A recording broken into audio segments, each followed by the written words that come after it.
Assalamualaikum warahmatullahi wabarakatuh. Perkenalkan, nama saya Lestari dengan NIM 210385 dari Prodi PGSD kelas RA 2B. Nah, di sini saya membuat video untuk memenuhi tugas mata kuliah strategi pembelajaran di SD dan mata kuliah landasan pendidikan dengan dosen pengampu Bapak Fadli Zil Ikrom MPD. Baiklah, selamat menyaksikan ya teman-teman semuanya. Terima kasih.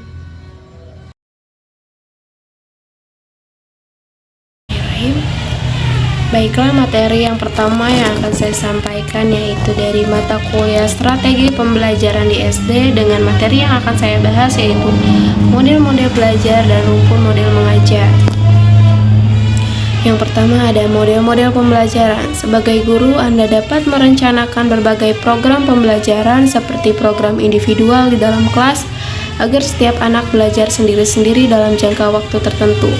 Berikut akan dibahas 4 model belajar yang dapat membantu dalam merancang dan melaksanakan pembelajaran dalam rangka mencapai tujuan pembelajaran, yaitu belajar kolaboratif, belajar kuantum, belajar kooperatif, serta belajar tematik. Yang pertama yang akan kita bahas yaitu belajar kolaboratif atau collaborative learning. Hakikat dari belajar kolaboratif yaitu belajar kolaboratif bukan sekedar bekerja sama antar siswa dalam suatu kelompok biasa, tetapi suatu kegiatan belajar dikatakan kolaboratif apabila 2 orang atau lebih bekerja sama memecahkan masalah bersama untuk mencapai tujuan tertentu. Nah, di sini ada manfaat belajar kolaboratif. Yang pertama, meningkatkan pengetahuan anggota kelompok. Yang kedua, belajar memecahkan masalah bersama dalam kelompok. Yang ketiga, memupuk rasa kebersamaan antar siswa serta individu tidak dapat lepas dari kelompoknya, serta perlu mengenai sifat pendapat yang berbeda dan mampu mengelolanya. Yang keempat, ada meningkatkan keberanian mengucurkan ide atau pendapat untuk memecahkan masalah. Dan yang kelima, ada pemupukan rasa tanggung jawab individu dalam mencapai suatu tujuan bersama. Yang keenam, ada setiap anggota melihat dirinya sebagai milik kelompok yang merasa memiliki tanggung jawab. Yang kedua yang akan kita bahas yaitu belajar kuantum atau quantum learning. Hakikat dari belajar kuantum yaitu model belajar ini muncul untuk mengulangi masalah yang paling sukar di sekolah, yaitu kebosanan. Nah, belajar kuantum ini secara harfiah berarti kualitas sesuatu atau mekanis atau yang berkenaan dengan gerak. Kuantum mekanis merupakan suatu studi tentang gerakan-gerakan partikel-partikel subatomik. Menurut Shelton 1999, quantum learning merupakan seperangkat metode dan falsafah belajar. Menurut De Porter and Hernecke tahun 1999, mendefinisikan quantum learning sebagai interaksi-interaksi yang mengubah energi menjadi cahaya. Sedangkan menurut Agus Nirgomantro tahun 2002 mengatakan bahwa quantum learning menjelaskan bagaimana cara belajar efektif sehingga mendapat hasil yang sama dengan kecepatan cahaya. Metode membaca kuantum adalah sebagai quantum learning mencapai kecepatan cahaya. Nah, di sini ada manfaat belajar kuantum. Yang pertama, suasana kelas menyenangkan sehingga siswa bergairah belajar. Yang kedua, siswa dapat memanfaatkan segala hal sesuatu yang ada di sekelilingnya sebagai pendorong belajar. Yang ketiga, ada siswa belajar sesuai dengan gaya belajar masing-masing. Yang keempat, ada apapun yang dilakukan siswa patutnya dihargai. Yang ketiga yang akan kita bahas yaitu belajar kooperatif atau cooperative learning. Nah, dari hakikat belajar kooperatif berarti bekerja sama untuk menyelesaikan suatu tujuan. Dalam kegiatan kooperatif, seseorang mencari hasil yang menguntungkan bagi dirinya dan menguntungkan pula bagi seluruh anggota kelompoknya. Nah, belajar kooperatif adalah pembelajaran yang menggunakan kelompok kecil sehingga siswa bekerja sama untuk memaksimalkan kegiatan belajarnya sendiri dan juga anggota yang lain. Terakhir ada belajar tematik. Yang pertama, hakikat belajar tematik itu Ada belajar tematik didefinisikan sebagai suatu kegiatan belajar yang dirancang sekitar ide pokok atau tema dan melibatkan beberapa bidang studi yang berkaitan dengan tema. Menurut Tapas tahun 1995 mengatakan bahwa pembelajaran tematik merupakan pembelajaran yang digunakan guru untuk mendorong partisipasi aktif pembelajar dalam kegiatan-kegiatan yang difokuskan pada suatu topik yang disukai pembelajar dan yang dipilih untuk belajar. Nah, para ahli mengasumsikan bahwa belajar tematik merupakan suatu cara untuk mencapai keterpaduan kurikulum. Menurut Mainbridge tahun 1995 mengatakan dalam pembelajaran bahasa, unit tematik merupakan suatu epitome atau kerangka isi pembelajaran bahasa secara keseluruhan, yaitu ada membaca, menulis, menyimak, dan berbicara. Sedangkan menurut Papes tahun 1995 mengatakan bahwa belajar tematik mencerminkan pola-pola berpikir, tujuan, dan konsep-konsep umum bidang ilmu. Nah, yang akan kita bahas selanjutnya yaitu ada rumpun model mengajar dan rumpun model mengajar. Yang pertama ada rumpun model sosial. Menurut Joyce and Will tahun 2000 mengatakan bahwa model-model sosial dirancang untuk menilai keberhasilan dan tujuan akademik, termasuk studi tentang sosial, kebijakan publik, dan memecahkan masalah. Nah, dalam rumpun model sosial ini ada terbagi lagi menjadi yang pertama ada partner dalam belajar, kedua investigasi kelompok, yang ketiga bermain peran, yang keempat inquiry jurisprudensi, yang kelima kepribadian dan gaya belajar, yang keenam inquiry sosial, yang kedua ada rumpun model pemrosesan informasi. Model pemrosesan informasi menekankan pada cara meningkatkan pembawaan seseorang memahami dunia dengan memperoleh dan mengorganisasikan data, memahami masalah dan mencari pemecahan, serta mengembangkan konsep-konsep dan bahasa untuk menyampaikannya. Banyak model pemrosesan yang berguna untuk mempelajari kemampuan diri maupun masyarakat untuk menilai tujuan pendidikan pribadi maupun sosial. Nah, kesimpulan dari yang materi saya sampaikan tadi yaitu model pembelajaran adalah suatu perencanaan atau suatu pola yang digunakan sebagai pedoman dalam merencanakan pembelajaran di dalam kelas atau pembelajaran dalam tutorial.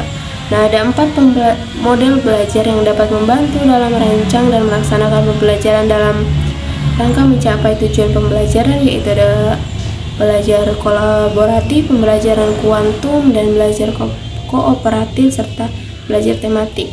Adapun rumpun model belajar yang terdiri atas rumpun model sosial, rumpun model pemrosesan informasi, dan rumpun model personal, dan rumpun model sistem perilaku.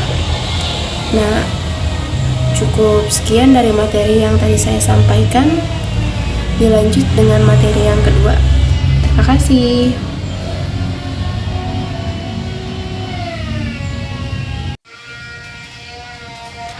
Nah, materi yang selanjutnya itu yang dari MK Landasan Pendidikan, dengan materi yang akan saya sampaikan yaitu landasan sosiologi pendidikan. Selamat menyaksikan ya teman-teman semuanya. Nah, landasan sosial pendidikan A. Dasar sosial pendidikan dibagi menjadi 4. Yang pertama ada pendekatan sosial dalam pendidikan, yang kedua pendidikan dan masyarakat, yang ketiga kebudayaan dan pendidikan, yang keempat konflik budaya dan pendidikan.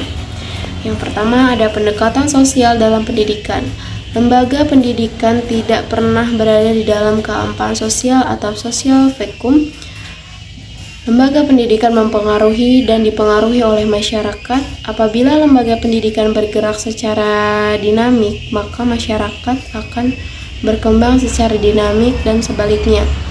Itulah sebabnya ketelitian dan memahami latar sosial, proses perubahan sosial, dan dampak ikutannya akan menemukan keberhasilan pendidikan, dan begitu pula sebaliknya. Pendekatan sosial merupakan suatu kajian yang berupa menelaah dan menganalisis peristiwa-peristiwa tersebut dengan cara mengorganisir faktor-faktor yang mempengaruhi proses pendidikan dan kelembagaannya secara sistematik. Tekanan kajian terutama terletak pada bentuk dan fungsi lembaga di masyarakat dalam hubungannya dengan lembaga pendidikan. Yang kedua ada pendidikan dan masyarakat. Dilihat dari kepentingan masyarakat secara menyeluruh, fungsi utama pendidikan sebagai alat pemelihara atau pengembangan kebudayaan. Kemampuan seseorang untuk belajar, mengorganisir sesuatu dalam bentuk simbolik, mengkomunikasikan pengetahuan kepada orang lain, dan berperilaku yang dihasilkan dari belajar ataupun berdasarkan pengetahuan merupakan sumber fenomena kebudayaan. Beberapa kebudayaan dan peradaban yang didasari oleh kebudayaan tertentu bergantung pada kemampuan peradaban untuk mengartikulasikan dan mentransmisikan belajar secara semi-otomatis. Sebagai sistem kognitif, ini mempresentasikan pengetahuan yang terakumulasi di dalam setiap peneliti dan menjadi materi pembelajaran di setiap pendidikan. Itulah yang dinamakan dengan tanggung jawab sekolah dalam mentransmisikan warisan budaya.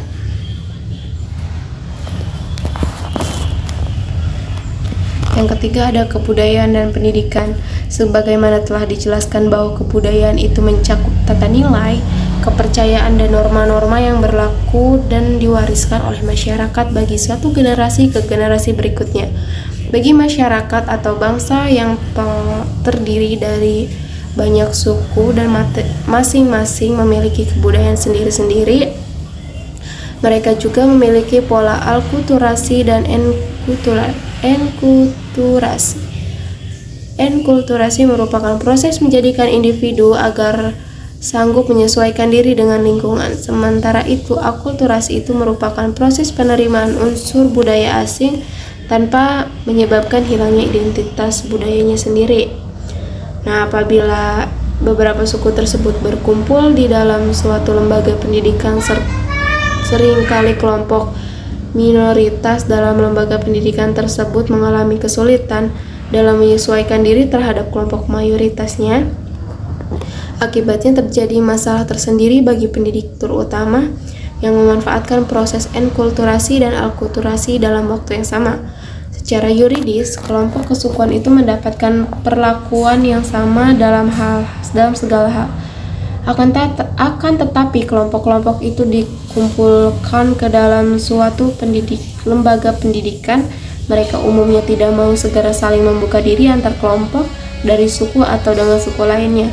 Kejadian seperti ini pada akhirnya akan menghambat terjadinya proses enkulturasi dan alkulturasi pada proses pendidikan. Selain itu, ada dua aspek penting yang perlu dipertimbangkan dalam proses pendidikan, yaitu yang pertama ada ketidakcocokan antara nilai-nilai budaya yang diinternalisasikan kepada anak-anak dengan kenyataan atau dalam praktik kehidupan. Yang kedua ada perbedaan atau adanya kesenjangan variasi nilai-nilai budaya yang lebih dominan dan nilai-nilai budaya yang kurang dominan. Pengembangan kebudayaan pada anak-anak itu akan berhasil jika ditanamkan bersama-sama dengan norma-norma yang dijadikan sebagai patokan perilaku. Sebaiknya penanaman nilai-nilai dan norma tidak akan menjadi berarti jika tidak didukung oleh pengembangan kebudayaan. Yang keempat yaitu ada konflik budaya dalam pendidikan. Di negara yang terdiri dari banyak suku dan ras, ketidakberuntungan itu biasanya menimpa penduduk minoritas yang sering tidak berhasil dalam memperoleh kehidupan di lingkungan masyarakat mayoritas. Ketidakberuntungan itu juga menimpa pada berbagai golongan. Misalkan yang pertama ada masyarakat yang hidup di daerah terasing. Yang kedua ada kelompok keagamaan yang menutup diri dari arus modernisasi. Yang ketiga ada kelompok yang tidak mampu berkomunikasi dengan kelompok lain karena adanya masalah bahasa. Yang keempat ada kelompok yang mengalami kelainan fisik atau mental. Yang kelima ada kelompok wanita yang karena naluri dan kondisi alamiahnya. Ketidaksinambungan budaya. Hal yang paling mempengaruhi ketidaksinambungan budaya pada anak-anak karena terpisahnya keluarga dan masyarakat luas. Anak-anak terutama yang hidup di perkotaan sampai masuk sekolah harus tinggal di dalam keluarga yang karena lingkungannya yang menuntut untuk itu. Dengan demikian, perkembangan kedewasaan terbentuk dari pengaruh orang tuanya dan saudara-saudara terdekat saja. Berbeda dengan masyarakat pedesaan, semenjak masih kanak-kanak sudah bergaul dengan masyarakat luas dan segala usia dan pengalaman. Di sini orang dewasa bukan orang tua ataupun saudara sendiri saja ikut andil dalam mendewasakan anak. Di samping itu, anak-anak yang hidup di perkotaan biasanya hanya dididik oleh orang tuanya saja atau asisten rumah tangganya. Yang B, ada perubahan budaya. Kebudayaan itu walaupun tampak konstan atau tidak berubah, namun kebudayaan selalu mengalami perubahan. Dalam arti mungkin secara keseluruhan kelihatannya tetap sama sedia kala, namun unsur-unsur yang terkandung di dalamnya mengalami perubahan. Misalnya perubahan di bidang penggunaan teknologi, bahasa, ilmu pengetahuan, dan sebagainya. Nah, perubahan kebudayaan yang terjadi setidaknya melalui 3 bentuk, yaitu yang pertama ada kebiasaan baru yang diciptakan atau ditemukan di dalam kebudayaan itu sendiri. Yang kedua ada kebiasaan yang ada mungkin dimodifikasi untuk disesuaikan dengan keadaan lingkungan baru, dan kebiasaan yang memungkinkan dipinjam atau berasal dari kebudayaan lain. Akan tetapi apabila kebudayaan itu sudah mencapai tingkat kebutuhan, maka sebuah kebudayaan tidak akan beraksi secara menyeluruh terhadap satu perubahan saja, walaupun bagaimana pentingnya perubahan itu. Kesimpulan dari materi yang disampaikan tadi yaitu pendidikan sosial merupakan suatu kajian yang berupa menelaah dan menganalisis peristiwa-peristiwa tersebut dengan cara mengorganisir faktor-faktor yang mempengaruhi proses pendidikan dan kelembagaan secara sistematik. Nah, nilai-nilai ideal peserta didik dan masyarakat lingkungan yaitu yang pertama ada ketidaksinambungan budaya, yang kedua ada perubahan budaya. Nah, setelah selesai materi yang tadi saya sampaikan, terima kasih kepada yang sudah menonton dan yang sudah menyimak. Semoga materi yang saya sampaikan dari kedua materi tersebut dapat mudah dipahami. Cukup sekian, wabillahi taufiq wal hidayah. Wassalamualaikum warahmatullahi wabarakatuh.